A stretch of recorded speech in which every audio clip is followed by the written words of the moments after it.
Em decorrência da crise do petróleo, começaram a surgir nos anos de 1970 o sistema de aquecimento solar residencial. Só que nesse período ainda não haviam profissionais no mercado que implantassem um sistema de aquecimento de água adequado, visto que somente nos anos 80 é que foram realizados os testes de qualificação dos equipamentos que tinham o objetivo de aquecer a água com a energia solar. E foi nesse período também que foram criadas as normas da ABNT, relacionadas a esse setor, claro, e oficializando dessa forma o início de uma profissionalização da área. E com o tempo, o mercado acabou ficando mais exigente e a qualidade do sistema, que tem por função aquecer a água com a energia solar, precisou ficar cada vez melhor, mas com um preço mais baixo, pois a junção desses dois fatores caminharam juntas para que o sistema de aquecimento solar se popularizasse. Mas afinal, o que é esse sistema de aquecimento solar e para que ele serve? Bom, esses aquecedores com base na energia solar é a melhor maneira de economizar energia elétrica, dinheiro e ainda assim ter água sempre quente no chuveiro ou torneira, pois o processo de aquecimento ocorre por meio do calor do sol, que é uma fonte de energia gratuita e que não prejudica o meio ambiente. E ainda, a energia solar térmica consiste na utilização do calor emitido pelo sol para o aquecimento de outras superfícies, como por exemplo a da água. E esse método, que também é chamado de energia termosolar ou fototérmica, utiliza estruturas capazes de captar e absorver o calor do sol, transferindo para outros fins por meio de tubulações a vácuo. E as soluções termosolares, elas podem ser aplicadas em indústrias e em grandes polos de produção, mas suas aplicações não se limitam somente a essas, pois elas também podem ser aplicadas em residências, funcionando como aquecimento de piscinas, chuveiros ou torneiras.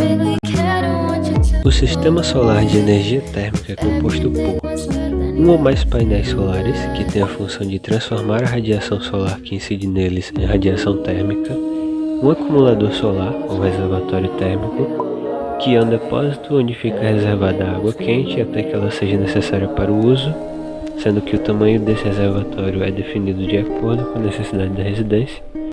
Temos a presença de um circuito hidráulico, composto por tubulações, bombas, circuladoras e válvulas, e nele também o grupo de circulação, que tem a função de circulação do líquido térmico pelos tubos que ligam o painel solar ao depósito acumulador. Temos uma central de controle, onde estão os elementos de controle e de regulação que asseguram o funcionamento correto do sistema, e ainda temos um apoio energético, que são sistemas complementares de aquecimento adicionados apenas em momentos em que a radiação incidida nos painéis não foi suficiente para aquecer a água em sua totalidade. Sobre os coletores, existe mais de um tipo deles que variam apresentando diferentes eficiências a depender do objetivo de sua utilização, sendo eles três tipos: os coletores planos abertos, os planos fechados e os coletores tubulares a vácuo.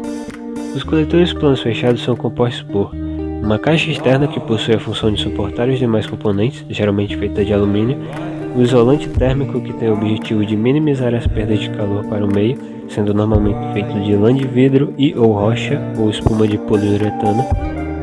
Temos ainda a flauta, que são tubos conectados entre si que permitem o escoamento da água no interior do coletor, sendo geralmente feitos de cobre. As aletas, responsáveis pela absorção e transferência da energia solar para a água, feitas de alumínio ou cobre e pintadas de preto fosco para aumentar a absorção da radiação. E por último, a cobertura, geralmente feita de vidro, policarbonato ou acrílico, permitindo a passagem da radiação solar e minimizando a perda de calor. Já o coletor plano aberto não apresenta caixa externa, cobertura ou isolamento térmico, logo ele é menos eficiente no aquecimento da água a temperaturas mais elevadas. Enquanto isso, os coletores tubulares a vácuo são compostos principalmente pelos tubos, geralmente são dois tubos concêntricos de vidro, sendo que a água flui pelo seu interior, e entre o interior e o exterior há uma câmara de vácuo que minimiza as perdas térmicas. O cabeçote, onde são inseridos os tubos e por onde passa a água, feito de aço, alumínio ou cobre, e revestido por algum material isolante térmico. E a estrutura, que é o que mantém os tubos na posição adequada para a captação de energia solar e presos ao cabo. De uma maneira simples, o sistema de aquecimento da água, ele funciona pela energia solar, e ele é composto pelos coletores solares, que são as placas, e o reservatório térmico, que é chamado de boiler. E a superfície dos painéis, elas possuem aletas, que são feitas de cobre ou alumínio, e comumente pintadas de uma cor escura, que é para maior absorção da radiação solar. Sendo assim, essas aletas elas captam essa radiação, que é para então transformá-la em calor. O calor, então, ele é absorvido pelo líquido presente no interior dos painéis. Em seguida, é transportado por bombeamento através de tubos isolados, até que chegue ao depósito de água quente, que é o reservatório térmico ou chamado de boiler. Bem, em relação à instalação dos aquecedores solares, existem alguns requisitos que devem ser seguidos, que são: o local de instalação ele deve ser seguro, de modo que pessoas e animais não tenham um acesso facilitado, que geralmente é no telhado.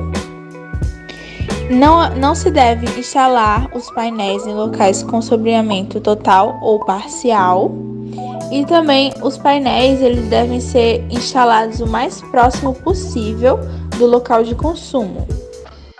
E os aquecedores solares eles também se destacam pelas suas vantagens, as quais são que eles dispensam a utilização de energia elétrica para o aquecimento da água, o que torna esse sistema muito econômico, além de ambientalmente amigável, por não gerar resíduos para além das placas.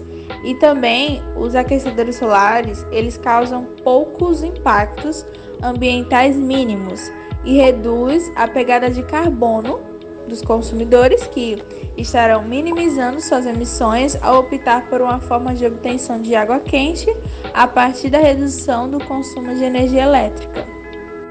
E agora estarei abordando a respeito de algumas dicas para maximizar o desempenho do sistema de aquecimento da água. E a primeira delas é que os banhos eles podem acontecer no período da tarde ou então da noite, justamente pelo fato de que há uma maior temperatura de água no reservatório.